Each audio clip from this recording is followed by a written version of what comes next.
Hey guys, welcome back. I know, long time no see. Slowly easing back into things, so expect more videos in the future. I hope you guys have been enjoying all of the season 3 upcoming content from AMC. I'm hoping to do a couple of reactions, talks, whatever in the coming weeks, so stay tuned for that. But outside of that, oh my god, let me relive the tragedy that is season 1, episode 7 of Interview with the Vampire. I'm pretty sure this episode broke me in so many levels. If you don't know, by the way, I have a podcast, TV Movie Mistress podcast. You could check out super long review with my co-hosts who are amazing and have great insight and probably chewed me up about my problematic love for Lestat once or twice. So you can, if you want to get me at my most raw, the podcast is it. But with this, we're just rewatching, we're vibing, and we'll see what comes up. Okay? Other than that, let's jump in. I still love this goddamn intro. Can't convince me. I feel like when it started, I was like, oh god, this is a lot for an intro, but it's worn me down, and I like it. Come on. Oh my god, I'm going back. It's been a minute since I've watched this episode, guys, because I was like, I don't want to start watching Interview with the Vampire again until like I'm gearing up for the new season, right? I kind of want my obsession to float linearly into the season 3. The way Sam Reed moves his body as Lestat, it almost feels like a dance. I don't know if he has a dance background or anything, but there's so many, like, there's an art to it. Very much reminds me of the Chuck Bass TikTok videos I've been seeing lately where this guy kind of caricatures Chuck Bass from Gossip Girl. And you realize the actor himself, there is a dance to how he portrayed the movements of that guy. Why do I like assholes who move like snakes in my media? That's a question for another day. I feel like Lestat could have gotten a better coffin made quickly. Like, why do you still have? I feel like he's milking the. You threw my coffin out the window, so now I have this basic one. So can I stay in your lush one? Figure out his plan. And Claudia, for reasons she would not yet divulge, your dick. Your dick is the reason. You're being enamored constantly with Lestat, which I understand. Don't act like you don't know why. Can you guys hear the crows? Are those crows? Anyway, let's continue. I'm the teacher, not the student. Lestat. Seeing how Louis lives in season 2, the audacity of him to say Lestat is mad flashy. Because, sir, you are priming and feeding your goddamn victims like cattle. You have a different farm to table system as well. So, yes, maybe Lestat is, but like, you have to like make food appealing. Like, food is boring. It's up to you to make it like visually stimulating so you want to keep eating it. And I feel like that's what Lestat does. And that's what Louis later on does. But Louis judged Lestat mad hard for it. Like, his kills are a bit, yes, they are. But also, I get it. I'll say angels. Angels. Live in 1132. Does anyone know you came here? No one. I swear. I live alone. Over on Ursuline. I'm your neighbor. What's in St. Peter already got?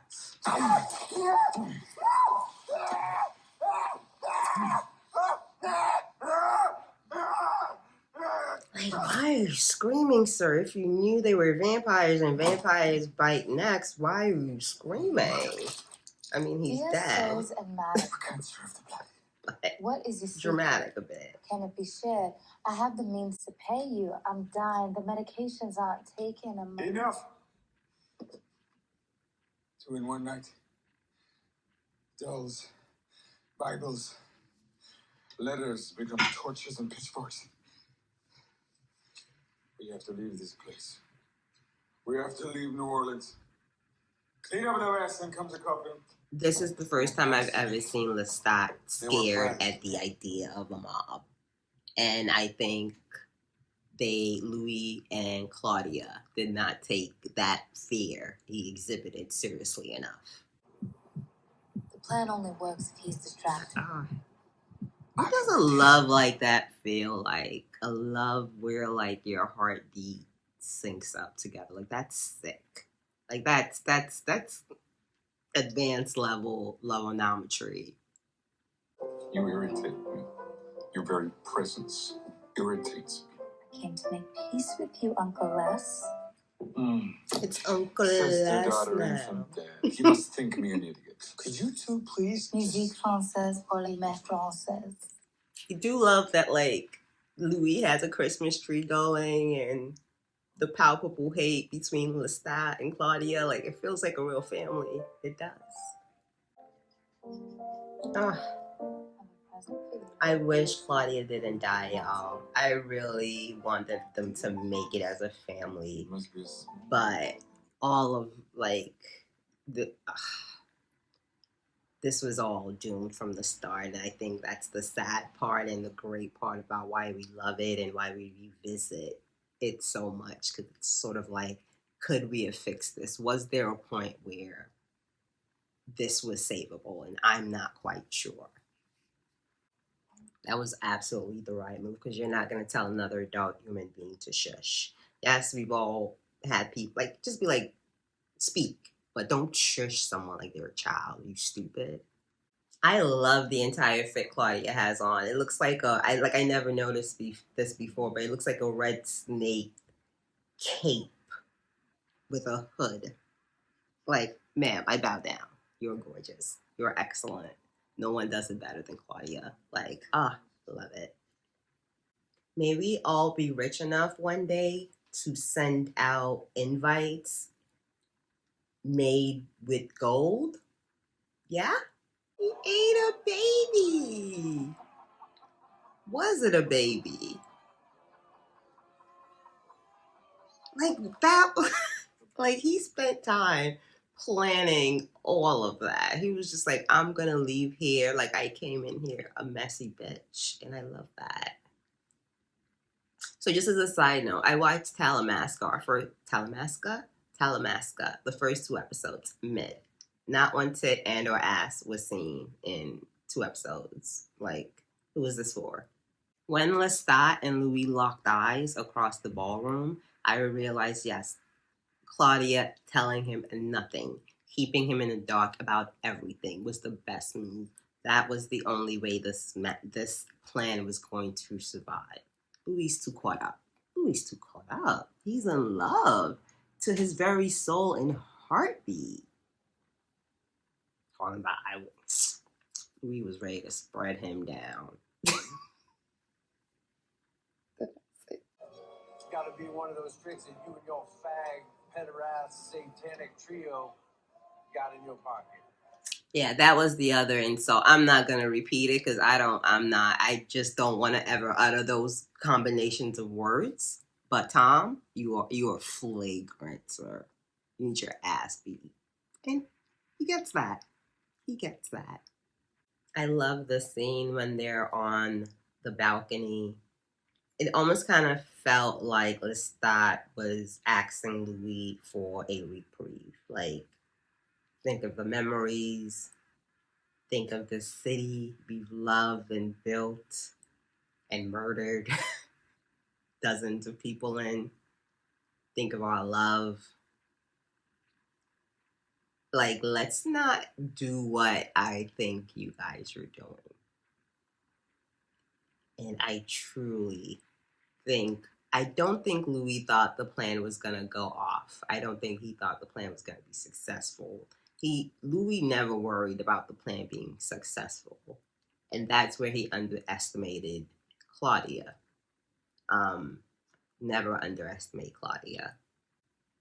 One thing I am looking forward to extremely much in season 3 is to just know what BS Louis fed us in season 1 about Lestat. Like, I truly want to see where we go off book. Look at Louis, we shouldn't do this. Yeah, anyway, Claudia's like, done. Done. This is why you weren't involved in anything. Because you dance with that man and you have a moment on the balcony, and here you are like, we shouldn't murder Lestat. Done. He's murdered. Sorry. Born 1903. I drank the water in 1917. I'm 36 years old. Louis de Poindolac, born in 1878. I drank of the water in 1910. I am 61 years old now. Lestat de Lioncourt, born 1760. I drank the waters in 1794. 180 years old. He's probably lying. He's probably like 205 years old. We are later. The way I truly love the brutality of this scene, because at the heart of the show, it's horror, it's terror, it's being frightened, and just seeing how easily like he pulled that man's jaw. They're predators. They're predators, and this is all these people are their prey, and they're locked in this house where and they like even like there are like we're here for the vampires, right? But imagine being the human in this situation, and Claudia Lestat and Louis just like pull up, just like I would just wet myself, like easy, easy. Like, did they think Lestat was stupid? But they did. I don't know. The poetry, the levels of like betrayal, right?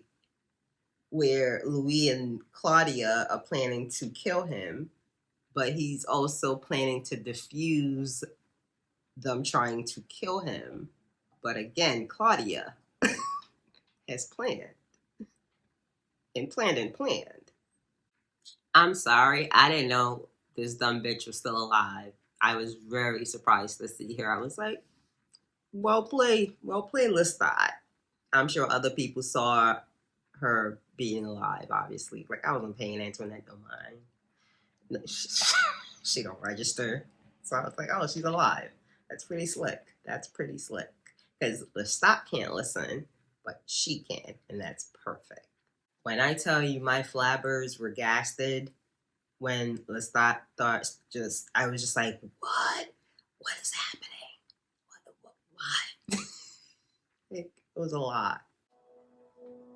The reveal of it being Tom that she actually poisoned because she knew the one thing Lestat does not stand for is someone insulting him because you got him fucked up. Yeah, just this is when the student surpassed the master, and the master was like, I taught her too well. She truly is my child. And Louis seeing the result of all of their toxicity and abuse and just monsteriness come out. But that's also the love of his life. Like, if a man is telling me, but we are joined by a cord that you cannot see, I would break. And you feel that. Oh my God, Lestat, you're a terrible piece of shit, but I love you. What will I do? This Hamlet ass scene. I'm happy you're with you. You're with me. And Claudia being the cold bitch that she is and adding his name to her book with just his blood. Like,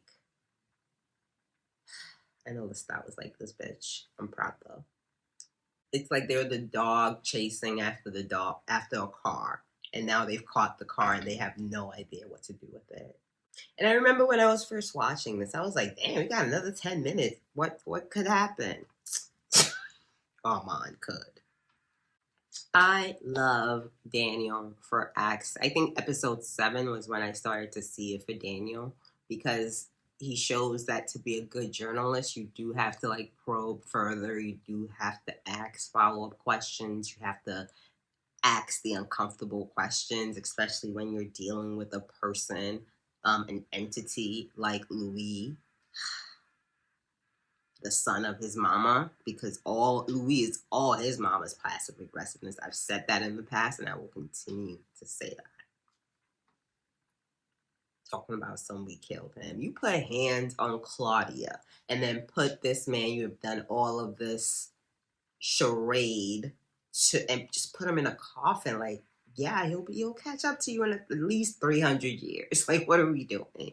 And Daniel was absolutely right. Like, what murder? What murder? I mean, a lot of people were killed, but let's not specifically know. He was the best guy around. What about the people he murdered? What murder? To the dump. And having lived 2 blocks away from the dump just outside of Fishkill, New York, with my first wife, I can state with authority what else you'll find there. Rats. Big fucking rats. The size of Kevin Durant's sneakers. Like, I could die if I see a rat. Bring back the dead. How's it any different? And me, I'm here paying attention to him and Louis, and Amon is there floating. I was like very confused. Like, where'd the stepladder come from? Why are you up there? Why are you up there, Amon? I hate him so much. I do. And yo, just the symbolism of this asshole floating up to grab a book, floating up to grab knowledge. Louis loves knowledge. Louis loves reading. When we saw Louis with Lestat, like Lestat would gift him books and limited prints, and their entire house was filled with nothing but books. That's the one thing, like, he did, like Lestat did keep knowledge from him, but he also gave him knowledge. And there's an insidiousness with the fact that Armand has knowledge out of reach from Louis. It's just like, again, insidiousness. Looking all cute though. The love of my life. I wanted to backhand Louis so bad when he said that shit, y'all. What do you mean? I remember, like, this episode was so dramatic for me, but I laughed so hard when this dummy was like, I want you to meet Armand, the love of my life. I was like, oh, you just like toxic. This is home for you. You like crazy. You're one of those dudes who say you don't like crazy, but you secretly love crazy. Normal could never do it for you. A 9-to-5 could never do it for you. No, you need the floating vampire with the religious and martyr and victim trauma all rolled into one. Oof. Yeah. Anyway, so I guess I can officially say I'm done reacting to season 1 of Interview with the Vampire. I love this show. I completely love this show, and I am excited for season 3. I've had my, side eye of sort of the press tour and all of that, but I'm enjoying the footage. We're definitely going to get Claudia's character back, probably flashbacks or however, or haunt. I hope she haunts Louis. He deserves to be haunted. But yeah, we might, I don't know, maybe I'll get the gang back together when there's a couple more out, or maybe I'll do a stream looking at the, I'll definitely do that. I'll do a stream looking at all of the new footage that's come out so far, and we can chat about it. But yeah, that's it for this though. 20 out of 10. A++ work. Love this show. Costuming, script, story, plot, acting, all of it feeds my soul. I don't know why they didn't take that with them to Talamasca, but that's not. I'm good. Outside of that, thank you guys so very much for listening. Please leave a like before you skedaddle and come back. That's it. Bye.